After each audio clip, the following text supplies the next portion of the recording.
Vamos começar então hoje um capítulo novo. Antes eu quero fazer um breve sumário do que nós vimos.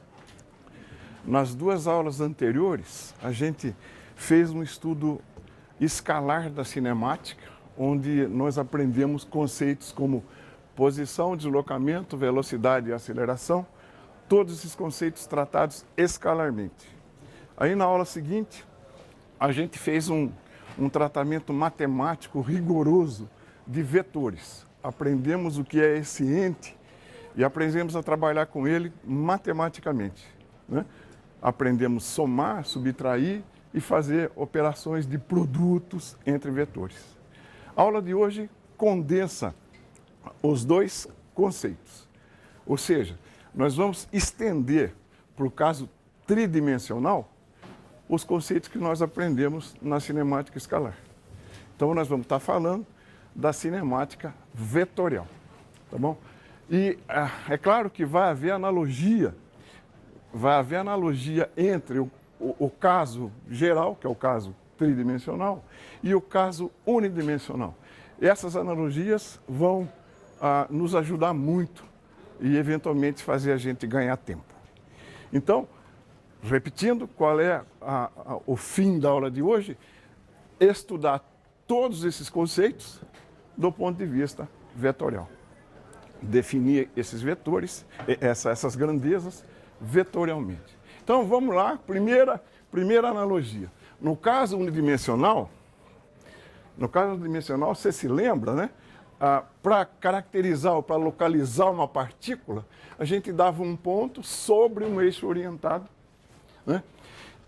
E definia velocidade como a derivada dessa posição, né? Definia a aceleração como a derivada da velocidade, né?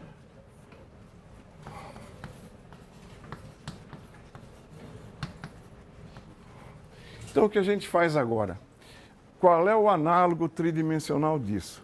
Se você tem uma partícula que pode se mover no espaço, você tem que dar a posição dessa partícula P em relação a uma origem, né? Você tem que dar o ponto onde essa partícula está. Essa partícula normalmente anda sobre uma trajetória, então ela está aqui, né? Em relação a esse ponto, você tem aqui o vetor R, P. Você dá o vetor que localiza o ponto, né, onde a partícula está. A esse vetor RP, nós damos os nomes de vetor de posição. Nada mais justificável. O vetor de posição é o vetor que dá, ponto a ponto, na trajetória, a localização da partícula no espaço. Então, como a gente aprendeu decomposição de vetores na aula passada, eu olho para cá, eu posso escrever simplesmente que o vetor R, que eu escrevi aqui, esse vetor R, eu posso decompô-lo nas coordenadas x, y e z. Se eu somar o vetor xi com o vetor yj, eu tenho esse vetor. Se eu somar ele com o vetor zk, eu tenho o vetor R. Estão vendo uma soma vetorial aqui? R é a soma deste com esse, que dá esse, e depois somado com este, que dá o R. Então, eu posso escrever o R como x de t na direção I, mais y de t em J, mais z de t, K. Estão percebendo a analogia? Localizar num eixo, localizar no espaço, né? Então, esse vetor tem componentes que variam no tempo. Se esse vetor varia no tempo, nós vamos definir uma velocidade vetorial para ele. Legal? Então, o que seria a velocidade vetorial média? A velocidade vetorial média, o que é? Você lembra o que era aqui? Aqui a velocidade média era ΔX por ΔT. Aqui vai ser o quê? Um ΔR por ΔT. O que é esse ΔR? Se o vetor está originalmente na posição P e vem para a posição Q, então aqui está o vetor R de Q. O que é esse vetor? O que é esse vetor aqui? Ó? O que é esse vetor aqui?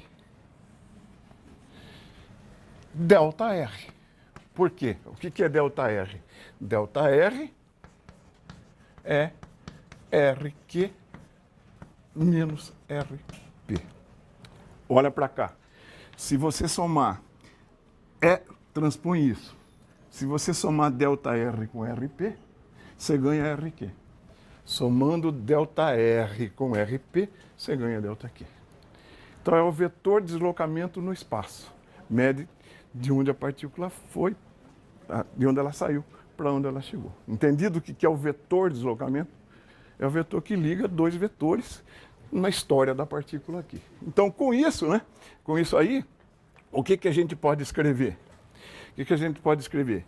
Que isto é o vetor R de t mais ΔT menos R de t. Agora eu vou supor que isso aconteceu no instante ΔT, tá certo? Sobre ΔT.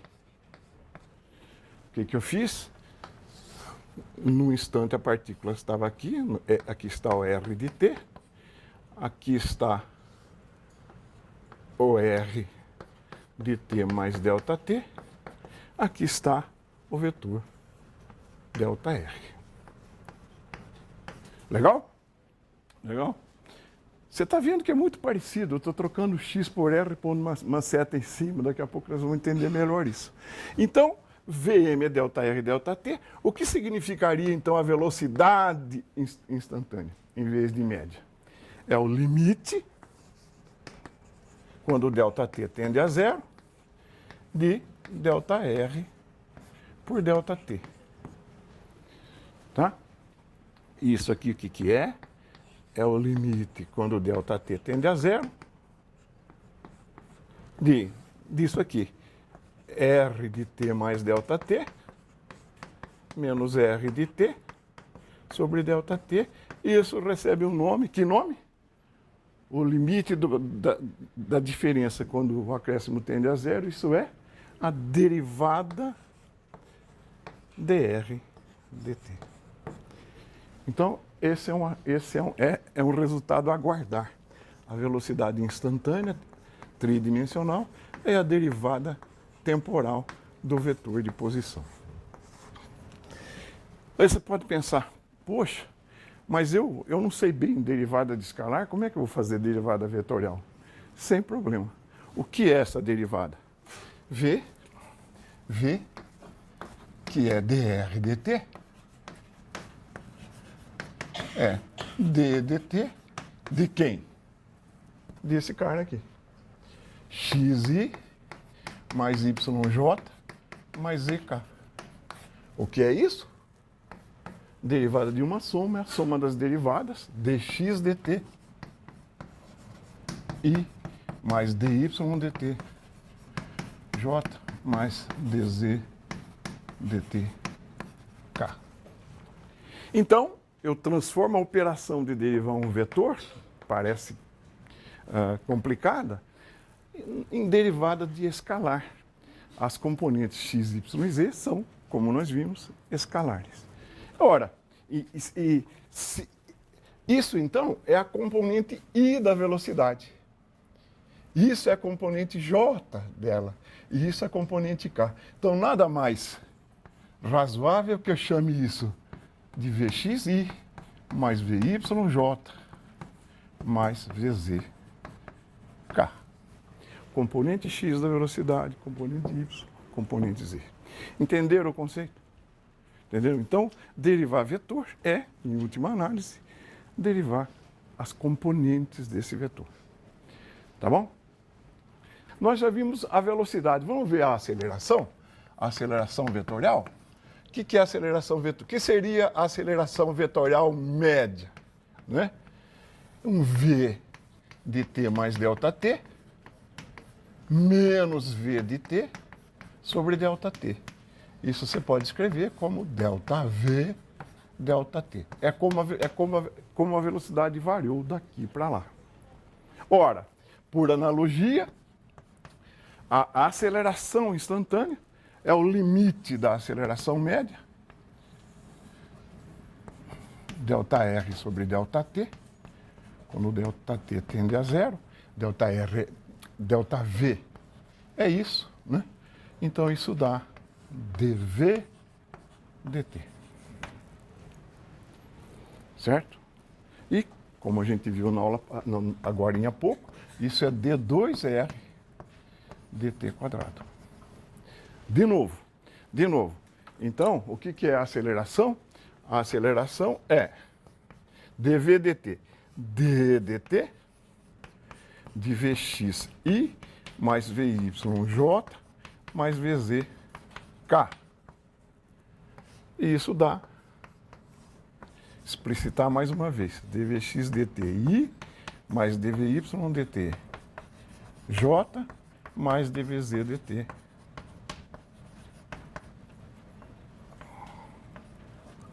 k.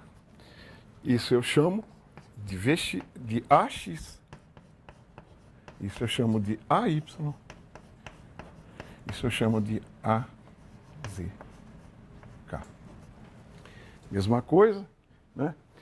Derivar um vetor é derivar suas componentes. Legal? Eu acho que a analogia tá legal, né? Tá se cumprindo, né?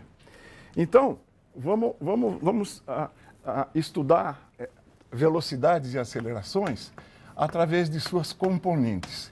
X de t é 0,2t quadrado mais 5t mais 0,8 e y de t é menos t quadrado mais 10t mais 2. Vamos calcular as componentes de V e de A? O que é Vx de t? É, como a gente viu, dx dt. A componente x da velocidade é a derivada de x em relação ao tempo. A componente y, a componente z. No nosso caso, só temos duas. Então, me ajuda a derivar isso. Quanto dá dx dt? Baixo expoente, 0,4t mais 5. Tá bom? Vy de t é dy dt, que é menos 2t mais 10. Então a minha velocidade v, né, eu posso escrever como Vx 0,4t mais 5i mais menos 2t mais 10 J. Essa é a minha velocidade por suas componentes x e y. Vamos achar a aceleração? A aceleração x, quanto é? É a derivada da componente x da velocidade, que dá 0,4. Né? E a componente y da aceleração é a derivada da componente y da velocidade, que é menos 2.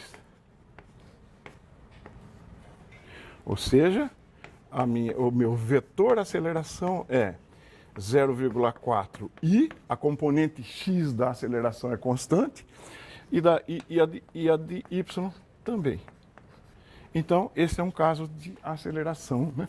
Aceleração constante. Né? Só de brincadeira, se eu quiser calcular algo mais desses vetores, o que seria o módulo da aceleração? O módulo da aceleração. Vetor sem flecha é módulo. É raiz quadrada de ax quadrado mais ay quadrado. Isso dá raiz quadrada de 0,16 mais 4, 2. Não basta dar um módulo, é preciso também dar a orientação. A aceleração x tem as componentes. A aceleração x tem a componente 0,4 aqui, né? 0,4. E tem a componente menos 2. Menos 2. Então, o vetor A é esse vetor aqui, ó. Como é que eu dou a orientação dela? Pego a tangente desse ângulo e escrevo que a tangente de θ é menos 2 por 0,4. Isso dá menos 5. Então, a orientação dela é o arco cuja tangente é menos 5. Está dando para pegar o jeito no tratamento vetorial dessas coisas? Se alguém tem dúvida, fala aí, a gente rediscute. Tá bom? Tá bom? Bom, estudamos o caso geral, né? Vamos fazer aquele probleminha, ou aquela situação, que é o problema inverso.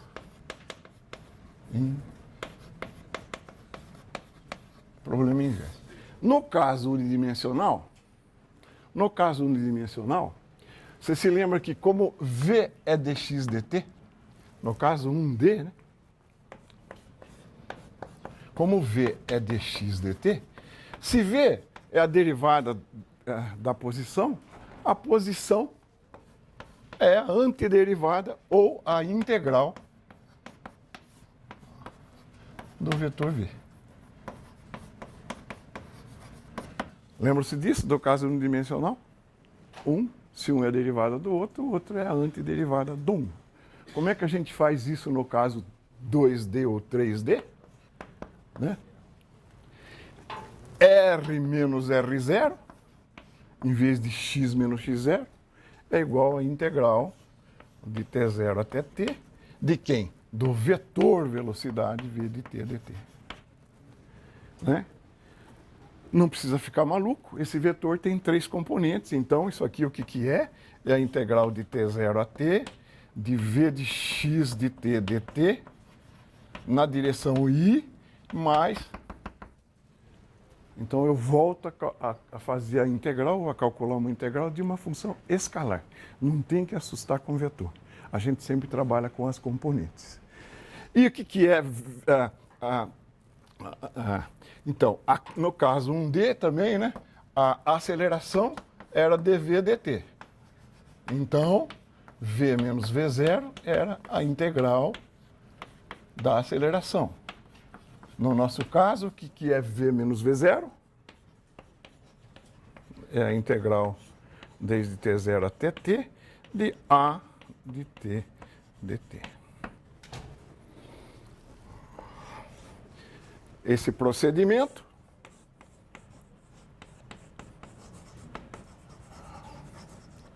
tem que ser feito para cada componente. Aqui eu fiz uma só, tá bom? É igual ao problema inverso unidimensional, só que agora você pode precisar trabalhar com 3 equações, no caso espacial, ou com 2 equações, no caso plano. Bom, estudamos o geral, vamos começar a particularizar esse estudo para uma coisa mais fácil, né?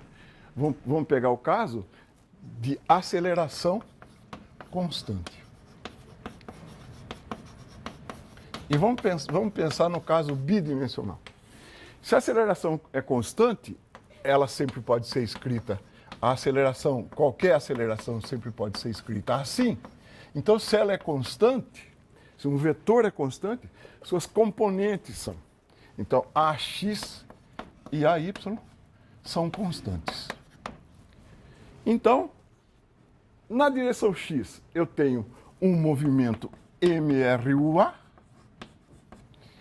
Na direção X eu tenho um movimento com aceleração constante e na direção Y também um MRUA. Esses dois movimentos, o movimento em X e o movimento em Y, são completamente independentes. Então, eu transformo um problema bidimensional em 2 problemas unidimensional independentes. Transforma um problema bidimensional em 2 unidimensionais independentes. Nós vamos agora fazer umas particularizações. Daqui a pouco tem até um filminho interessante sobre isso, tá bom? Então agora, entre as acelerações constantes, tem uma que é notável, né? Que é a aceleração da gravidade. Em termos de aceleração da gravidade, a componente x dela é 0 e a componente y quanto é? se eu orientar meu eixo y para cima e a gravidade está para baixo, quanto é a componente y da aceleração da gravidade? Menos g. Essa orientação é sempre fundamental nas nossas resoluções. Então, se não tem ax igual, se ax é zero, né, o v0x é uma constante. A velocidade não muda na direção x. Né? V igual a v0x igual a constante. E então, o que eu tenho? X é x0 mais v0xt. Movimento retilíneo uniforme. Né?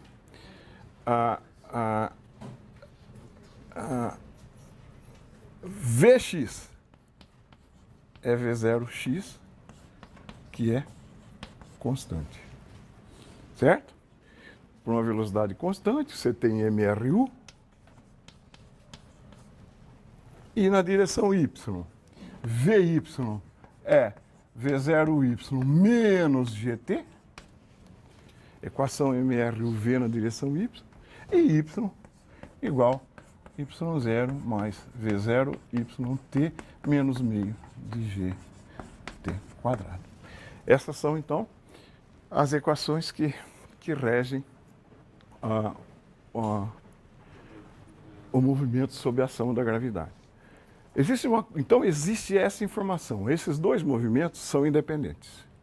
Então, se eu, de uma certa plataforma, jogar uma bolinha com velocidade v0 para cá e pegar uma bolinha vermelha e, simultaneamente, soltar na vertical, o movimento da bolinha amarela, por ser uma composição de 2, vai descrever uma curva assim. Nós vamos descobrir que curva é essa já já. A propósito, alguém sabe? É uma parábola. Nós vamos descobrir isso daqui a pouco. Se eu soltar as duas bolinhas simultaneamente, em qualquer instante de tempo, elas vão estar na mesma vertical. Perfeitamente. Como o Gabriel falou, isso acontece porque o movimento em y não enxerga o x irreciprocamente. Os movimentos x e y são independentes. O movimento y da bola amarela é idêntico ao movimento y da bola abóbora. Então, num instante t qualquer, as posições horizontais das duas bolas são as mesmas. Tá? Vamos descobrir a equação dessa trajetória aí.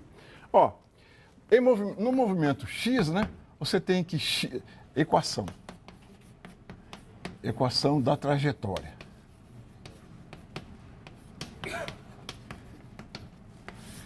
X, então, como é MRU, né, x é V0xt, V0xt. Daqui eu posso tirar que t é x sobre V0x. Né? Normalmente isso é parte de uma... Esse é parte de um movimento assim, né? Eu peguei metade lá, mas o movimento é assim. Essa direção é V0. Aqui está V0x, que é V0 cosseno de θ. E aqui está V0y, que é V0 seno θ. Então, eu posso escrever isso como sendo x sobre V0 cosseno θ. Então, t é isso. Como é a expressão y? Y é y0, que eu estou supondo que eu lancei de uma origem aí, V0y, que é V0 seno θ, t, V0y é V0 seno θ t, menos meio de gt quadrado. Se eu pegar o tempo t e substituir aqui, eu tenho que y é V0 seno θ, x sobre V0 cosseno θ, menos meio de g t quadrado x quadrado v0 ao quadrado cosseno ao quadrado de θ. Isso aqui dá tangente de θ x menos meio de g x quadrado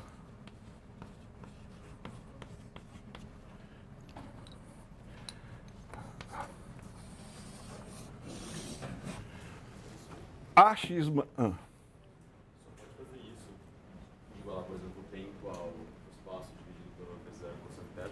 Sim, perfeitamente. X. Perfeitamente. Se fosse um caso, por exemplo, de lançamento da bolinha no horizontal para depois cair com o seu movimento acelerado em X, não poderia fazer isso. Não podia fazer isso.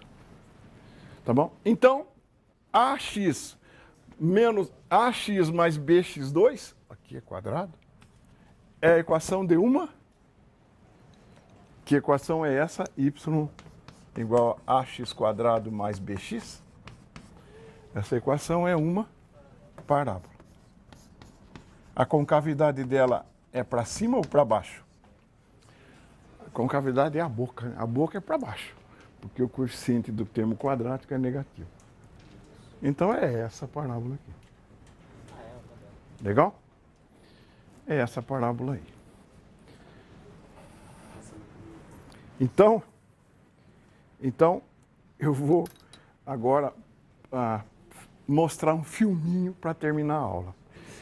Então, o retângulo branco vai ser uma mostração daquilo que a gente acabou de fazer ali. Né? Um filminho mostrando um projétil que pode ser decomposto nos dois movimentos ortogonais. Então, ele vai repetir. Aqui, então, né, o movimento da partícula vai, atinge um ponto mais alto e volta. Este movimento pode ser pensado como superposição de outros dois. Um com velocidade horizontal, você nota que a bolinha anda na horizontal com uma velocidade constante, certo? Ao passo que a componente vertical da velocidade começa grandona aqui e vai diminuindo até se anular. Então, a composição dos retângulos menores dá um movimento no retângulo maior, mostrando então que esse movimento aqui é superposição de dois movimentos independentes. Um uniforme na direção x e outro uniformemente acelerado na direção y. E agora vamos imaginar a seguinte situação. Se é verdade isso, que os dois movimentos são independentes, vamos imaginar a seguinte situação que nós vamos ver daqui a pouco. Num laboratório, eu imagino uma plataforma que eu consiga fazer se mover com velocidade constante. Isso é feito em cima de um colchão de ar, onde a gente elimina o máximo que puder o atrito dela com o solo. Então, essa plataforma, quando eu der um empurrão nela, ela anda com velocidade constante. Numa determinada altura do seu movimento, tem um gatilho que dispara uma bolinha verticalmente. Então, a bolinha é disparada com a velocidade horizontal da plataforma. Onde a bolinha vai cair? O filminho mostra isso. Tá? Esse filme é um filminho feito no laboratório do MIT. Os créditos são para eles, para quem fez lá e quem mostrou. Instituto de Tecnologia de Massachusetts. Então, nós vamos ver isso agora. Né? A plataforma sendo empurrada com velocidade constante. Então, a plataforma, onde vai ser colocada a bolinha, e aqui o gatilho que vai, na situação que a bolinha vai ser disparada. Vem um camarada lá, né? Tem uma mola dentro daquele cilindro comprido lá, e ele dá um movimento uniforme para a plataforma. vai aparecer em câmera lenta. A bolinha é a abóbora. Foi. É? Ah! A bolinha cai dentro, né, na exata posição em que foi lançada em relação à plataforma.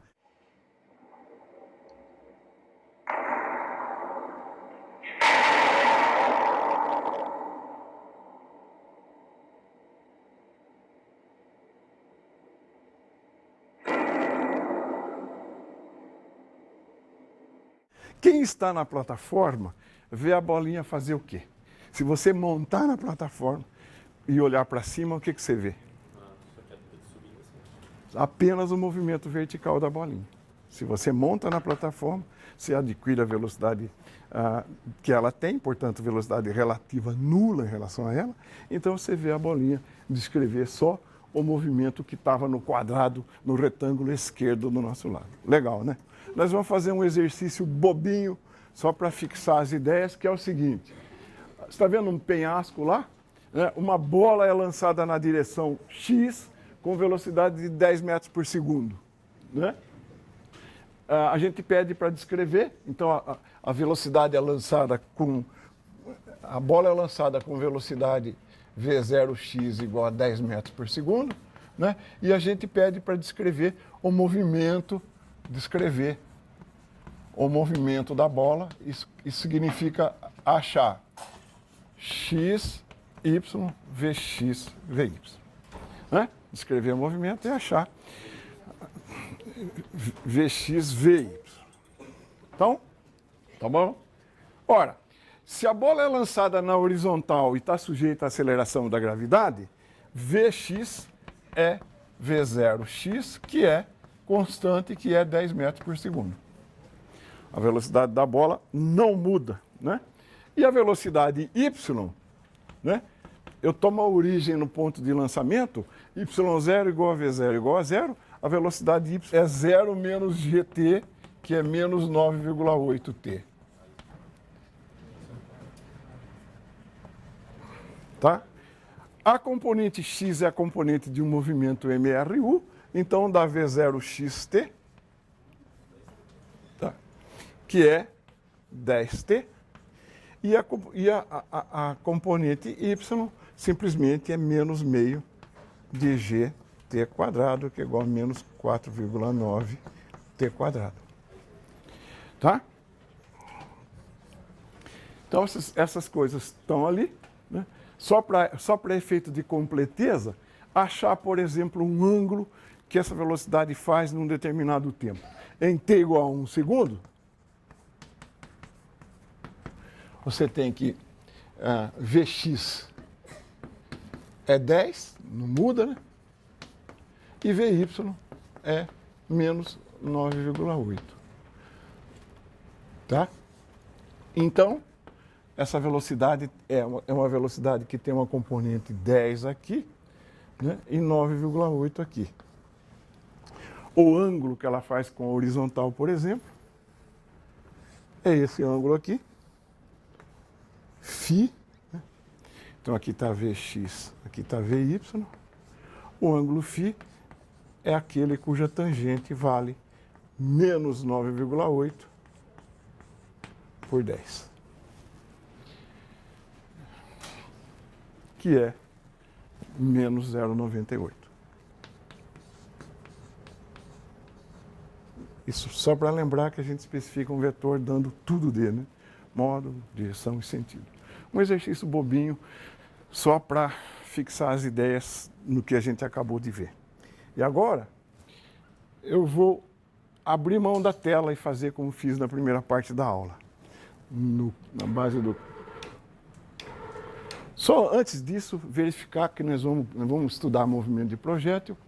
O gráfico em azul é um gráfico típico, semelhante ao que eu tinha feito ali. É em cima dele que nós vamos trabalhar, obter as equações e discutir os resultados, tá bom? Então, movimento de um projétil.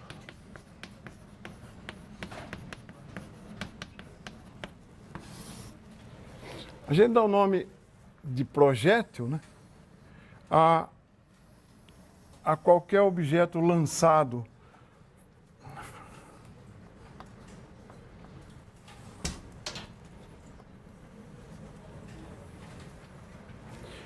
formando com uma determinada velocidade inicial v0, formando um ângulo θ com a direção de lançamento. Qualquer substância, qualquer partícula lançada assim é considerado um projétil. Os dados fundamentais para resolver um problema de projétil são v0 e θ. Em função desses dois parâmetros, a gente deve ser capaz de deduzir tudo o que for relevante para ele. Então, vamos chamar isso aqui de eixo x, eixo y. Nós estamos num caso, obviamente, de aceleração da gravidade, né? Que é constante, né? E é igual a y. Então, nós estamos num caso evidente, né? De um caso particular do exemplo anterior, em que a aceleração é constante. Então, aqui, a projeção dessa velocidade no eixo x é v0 cosseno θ, e a projeção dessa velocidade no eixo y é v0 seno de θ. Por ser o ângulo inicial, eu vou chamar de θ0, né? θ0, tá? Então, vamos começar a escrever as equações do projétil, tá certo? Entre outras coisas, nós vamos querer calcular qual é a altura máxima que ele alcança, qual é a altura máxima que ele alcança, qual é o tempo de voo, qual é o tempo que ele demora para atingir esse ponto, qual é o tempo que ele demora para voltar ao ponto de lançamento, andando na direção horizontal, uma distância r. R é chamado alcance do projétil. Certo? Tá bom? Então vamos começar, vamos equacionar isso, né? Começando pelas equações, né? Vx é v0 cosseno de θ0, que é constante. Então, a velocidade em função dos dois parâmetros, né? Vy é o mRUA, é v0y, que é v0 seno de θ0, menos gt. Tá bom?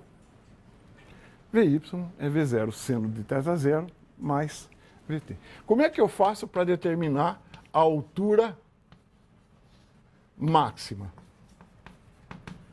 Aqui a gente usa um pouco do TBS, o Teorema do Bom Senso. O que acontece na altura máxima? Qual é a característica do ponto de altura máxima? Uma componente da velocidade é zero. Qual? Vy, né? Então, quando y for igual a hm, Vy é zero. Né? Você viu que a partícula vem e tal, aqui ela não tem velocidade vertical. Então, se Vy é zero, você tira aqui que o tempo para atingir a altura máxima, TH é igual pela equação 1, o quê? V0 seno θ sobre G. Esse é o tempo que demora para atingir a altura máxima. Se você vier na expressão do y, vamos lá, agora você tem x é igual a V0 cosseno θ t. Tá? V0 cosseno θ t é o movimento na direção x. E y o que é? É V0 seno θ t menos meio de gt quadrado. mRUA na direção y. V0 é V0t menos meio de gt quadrado. Se você pegar y de... H é y de TH. Né? H é a altura correspondente a esse tempo aqui. Então, o que é isso? É V0 seno θ, TH, que é V0 seno θ sobre G, menos meio de G T quadrado. T quadrado é V0 ao quadrado seno ao quadrado de θ sobre G. Quadrado. Corta, corta. Isso aqui dá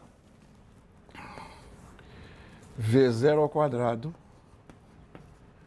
seno ao quadrado de θ sobre G menos meio, né? De V0 ao quadrado seno ao quadrado de θ sobre G. Isso dá metade, né? V0 ao quadrado seno ao quadrado de θ sobre 2G. Então, essa aqui é a altura máxima. Tá bom? Então, não tem muito mistério, é só usar um pouco, né, a criatividade aí. Bom, essa é a altura máxima. E para calcular o alcance R? O alcance R corresponde aqui. Tem duas maneiras de calcular o alcance. Quando x igual a R, quem se anula? Quando x igual a R, y igual a zero, não é? Então, você determinaria o t na equação do y e levaria na equação de x. Isso é um caminho um pouquinho complicado, tem um atalho mais criativo. Você olha para aquele desenho e percebe que o movimento do projétil é simétrico. Então, se ele demorou TH para chegar em H, quanto ele demora para chegar em R? 2TH. Então, né, quando x igual a R, isso implica que T é 2TH. Então, o que é R? R é V0 cosseno θ, 2TH. Certo? T é 2TH. Isso aqui dá o quê? V0 cosseno θ. O que é 2TH? 2, cadê TH? V0 seno θ sobre G. O que é 2 seno θ cosseno θ? 2 seno θ cosseno θ é 2 seno θ cosseno θ. É seno de 2θ.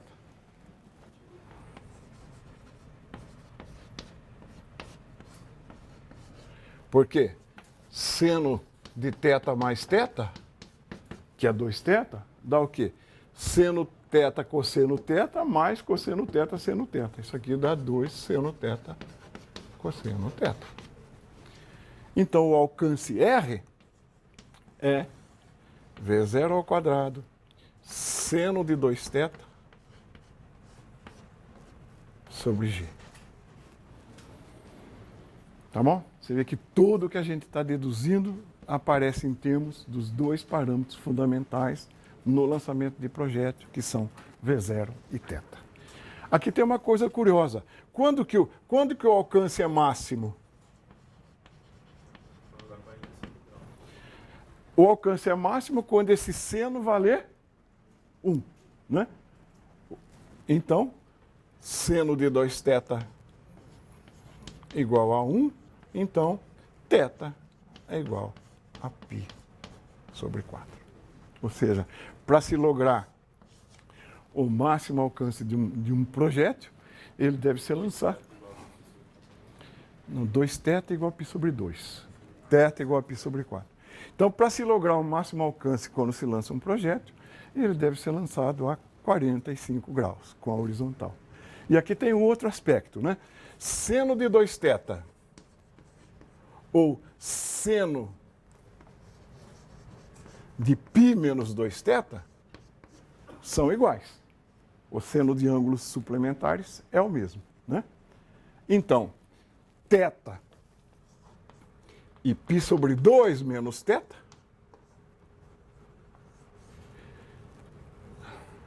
tem mesmo alcance.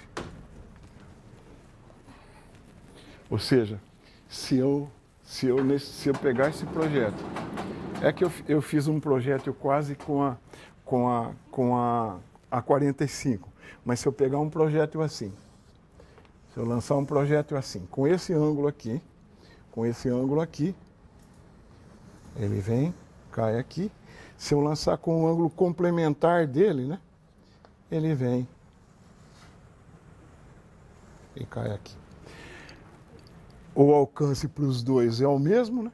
Então esse aqui é o ângulo θ, este aqui é π sobre 2 menos θ, eles têm o mesmo alcance. Qual a diferença entre o movimento amarelo e o movimento pink? Qual a diferença dos dois? O que um difere do outro? Obviamente a altura máxima atingida e o tempo de voo que eles permanecem no ar. Tá bom? Acho que o movimento de projeto, mesmo para quem nunca viu isso, se é que existe alguém nessa situação, é muito fácil, porque é a particularização pura e simples do que a gente viu na última aula. Legal?